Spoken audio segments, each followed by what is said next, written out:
కుంభం వారికి గనక చూసుకున్నట్లయితే మీకు 6వ భావంలో 6th హౌస్ లో రవి గురువులు కలుస్తున్నారు. ఇది ఒక రకంగా జీవాత్మ సంయోగం అంటారు, మరియు మౌఢ్యమి దోషంగా కూడా చెప్తూ ఉంటారు. మరి ఈ యొక్క గ్రహస్థితి 6వ భావంలో ఉన్నందుకు మీరు తీసుకోవాల్సిన జాగ్రత్తలు ఏమిటి? మీ పర్సనల్ చార్ట్ లో గనక రవి ద్వారా ఏదైనా గ్రహం అస్తంగత్వ దోషంలోకి వెళ్ళినట్లయితే దానివల్ల కలిగే ఫలితాలు ఏమిటి? ఏ దేవతారాధన చేయాలి? ఎటువంటి విషయాల పట్ల మీరు జాగ్రత్తగా ఉండాలి అనేటువంటి అంశాలు చెప్తుంది నేనైనప్పటికీ చెప్పిస్తుంది సాక్షాత్ లలిత అమ్మవారిగా భావిస్తూ ఆ లలితాంబిక అమ్మవారి యొక్క అనుగ్రహం మీకు పరిపూర్ణంగా కలగాలని మనస్ఫూర్తిగా కోరుకుంటూ, ఇక్కడ ఏంటంటే ఈ యొక్క గ్రహం ఎప్పుడైతే 6వ స్థానంలో ఉందో అది కూడా ధనాధిపతి లాభాధిపతి 6వ స్థానం అంటే ఏదో లాభం వస్తుంది అనే భావనతో ఒక్కోసారి మనం అప్పు చేసి మరి ఆ యొక్క లాభం వస్తుంది కదా అనే ఇంట్రెస్ట్ కలిగి ఉంటాం. అది జనరల్గా ఎవరైనా కూడా పిల్లలు బాగుపడతారనో, మనం మంచి ఇల్లు కట్టుకుంటాం, ఏదో ఒక ఆశతో చేస్తారు మనిషి. కానీ ఎప్పుడైనా అస్తంగత్వ దోషంలో 6వ భావంలో ఒక గ్రహం ఉన్నప్పుడు అప్పుల జోలికి అస్సలు వెళ్ళకూడదు. మరియు హెల్త్ విషయంలో కొంచెం జాగ్రత్తగా ఉండాలి. కుటుంబ సభ్యులకు తెలిసిన వాళ్ళకి ఎవరికైనా అప్పులు ఇవ్వడం, వ్యాపారంలో అభివృద్ధి కోసం ఒక్కోసారి ఒక ఒక విషయం చెప్తానండి. ఓ హోటల్ చక్కగా నడుస్తుంది, వాళ్ళు ఏం చేశారు, నడిపిస్తున్న హోటల్ని కాస్త దీన్ని కొంచెం రెనోవేట్ చేద్దామని కొంచెం ఎక్కువ ఖర్చు పెట్టి దాని రెనోవేషన్ కోసమని కొన్ని రోజులు ఆపేశాడు. లోపలంతా రెనోవేషన్ నడుస్తుంది. అంతట్లో ఈ రెగ్యులర్గా వచ్చే క్లయింట్స్, రెగ్యులర్గా వచ్చే వాళ్ళందరూ ఏం చేస్తారు, స్ప్లిట్ అయిపోయారు, వేరే వేరే దగ్గరికి వెళ్ళిపోయారు.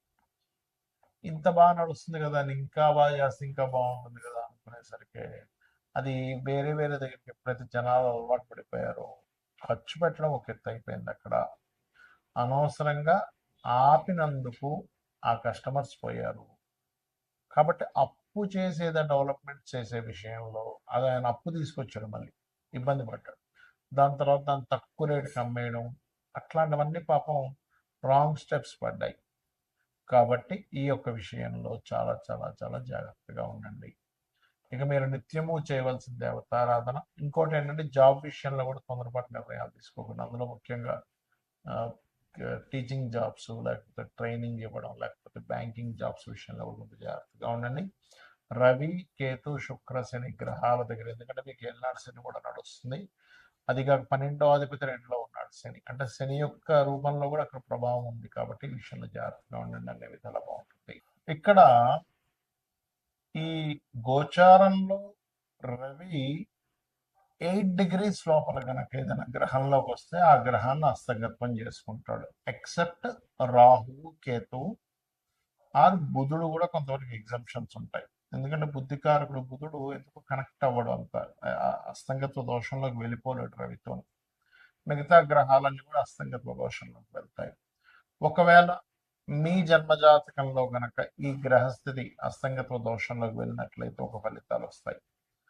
గోచారంలో సహజంగా ఇప్పుడు దీన్ని మౌఢ్యమి అని కూడా అంటూ ఉంటారు. మౌఢ్యమి సమయంలో ఏంటంటే గృహ ప్రవేశాలు, గృహ నిర్మాణాలు, వివాహాలు, లేకపోతే ఏదైనా కొత్తగా ఏదైనా పని, ఒక ఆఫీస్ పెడుతున్నాం, ఇటువంటివి చెయ్యరు సర్వసాధారణంగా.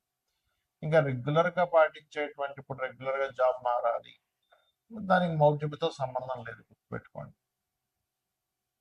కాబట్టి ఆల్రెడీ కన్స్ట్రక్షన్ నడుస్తున్నప్పుడు మీరు మధ్యలో మౌఢ్యమే నడుస్తుంది కదా అని ఆపాల్సిన పని లేదు. సో ఇవి ప్రధానంగా గుర్తుపెట్టుకోండి. అయితే ఈ మౌఢ్యమి యొక్క ప్రభావం తగ్గడానికి అందరూ కూడా సూర్య నమస్కారాలు చేసుకోవడం మంచిది. అయితే ఇక్కడ మీ పర్సనల్ చార్ట్లో కనుక మిగతా గ్రహాలు ఏవైనా మౌఢ్యమి దోషంలో ఉంటే ఏమిటి? సర్వసాధారణంగా మౌఢ్యమి దోషంలో మొట్టమొదటిగా మనం చూసుకుంటే చంద్రుడు అమావాస్య సమయంలో రవికి దగ్గరగా ఉంటాడు. అమావాస్యకి దగ్గరలో పుట్టినటువంటి వారు ఎవరైనా సరే స్వయం పాకం మీరు ప్రతి అమావాస్యకి పెద్దల కోసం, పితృదేవతల కోసం ఎంత స్వయం పాకం ఇస్తుంటే మీ లైఫ్ అంత బ్రైట్గా తయారవుతుంది. మానసిక రుగ్మతలు కూడా తగ్గుతాయి. ఎందుకంటే చంద్రమా మనసో జాతః అంటారు. కాబట్టి చంద్రుడికి సంబంధించినటువంటి బలం అనేటువంటిది పెరగడం జరుగుతుంది. ఇక రెండవది, కొన్నిసార్లు కుజుడు చాలా క్లోజ్ కంజంక్షన్లో ఉంటాడు. అయితే కుజుడు రవి కలిసి ఉన్నప్పుడు ఏంటంటే సర్వసాధారణంగా కొంచెం హైపర్గా ఉండడం మనుషులు ఇట్లాంటివి జరుగుతూ ఉంటాయి.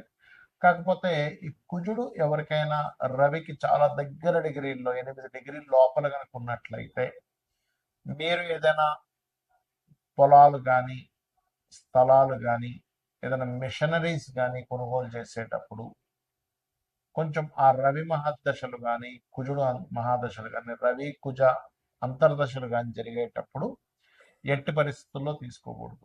అందులో ప్రత్యేకంగా మీకు ఇది 4వ భావ సంబంధం వస్తే మరింత జాగ్రత్తగా ఉండాలి. ఎందుకంటే 4వ భావంలో ఏదైనా గ్రహం కంబస్ట్ అయినా కూడా ఆ పర్టికులర్ మహాదశలు అంతర్దశలు వచ్చేటప్పుడు ప్రాపర్టీస్ తీసుకోవడము.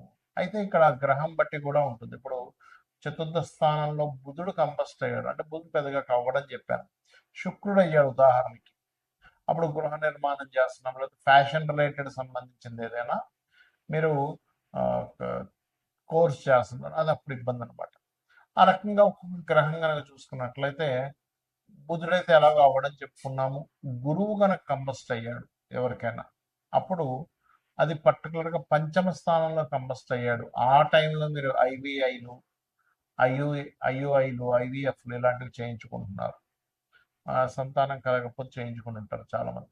సో అలాంటివి మీకు మహాదశ అంతర్దశ అంటే రవి అంతర్దశ లేదా రవి మహాదశ గురు అంతర్దశ గురు మహాదశలు నడిచేటప్పుడు ఏమవుతుందంటే సంతానం విషయంలో మీరు వెచ్చించినటువంటి శ్రమ మనీ కానివ్వండి, పడినటువంటి శ్రమ కానివ్వండి, పాపం అక్కడ ఫ్రూట్ఫుల్ అవ్వకుండా ఉంటుంది. సో గురువు కనుక ఇలా అయినప్పుడు మంత్ర సాధన చేసేవాళ్ళు, ఇంకొంతమంది పాపం గురువు కంబస్ట్లో ఉన్నప్పుడు తెలియక ఆ పర్టికులర్ టైంలో ఉపనయనాది సంస్కారాలు కూడా చేస్తూ ఉంటారు. పర్టికులర్గా ఈ యొక్క గురువు మౌఢ్యంలో ఉన్నప్పుడు ఉపనయనాది సంస్కారాలు కూడా చెయ్యరు. ఎందుకంటే గురువు యొక్క దృష్టి భూమి మీద రవి యొక్క అస్తంగత్వ దోషం మౌఢ్యమి దోషం వల్ల పడట్లేదు. ఆ కిరణాలు పడనప్పుడు అది వేస్ట్ అవుతుంది. అదే రకంగా ఇప్పుడు ఈ గురువు అస్తంగత్వంలోకి లేదా మౌఢ్యమి దోషంలోకి వెళ్ళినందుకు మరలా ఒకసారి మనం ఆల్రెడీ అసలు చాలాసార్లు చెప్పాము, ఒక 50 సార్లైనా బంగారం అప్ అండ్ డౌన్స్ అవుతూనే ఉంటుందని చెప్పాము.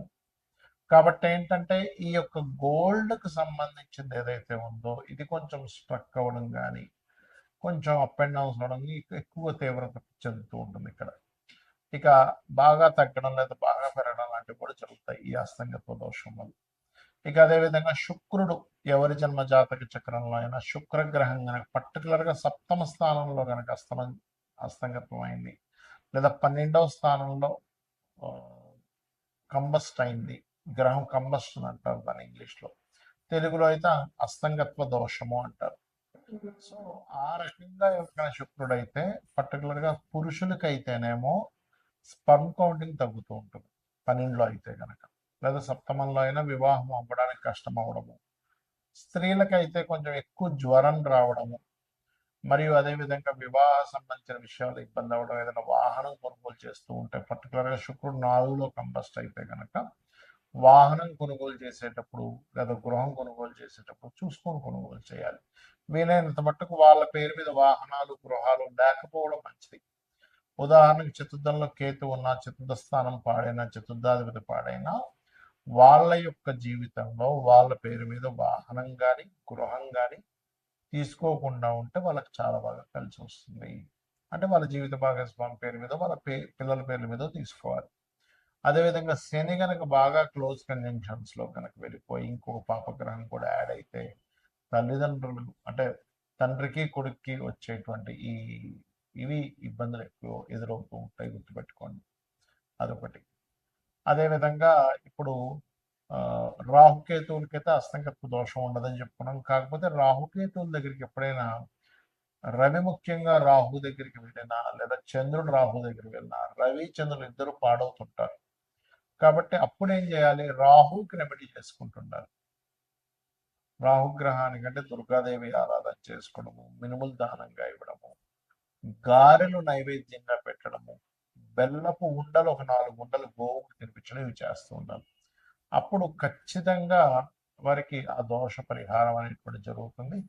రావి చెట్టు చుట్టూ ప్రదక్షిణాలు చేస్తూ వాటి మీద సర్ప ప్రతిష్ఠ చేసిన, అంటే సర్పాలు అక్కడ ఉంటాయి ప్రతిష్ఠ చేసిన వాటి మీద పసుపు కుంకుమ గంధం కలిపి నీటిని వేయండి. అన్ని విధాలా మీకు బాగుంటుంది. శ్రీమాత్రే.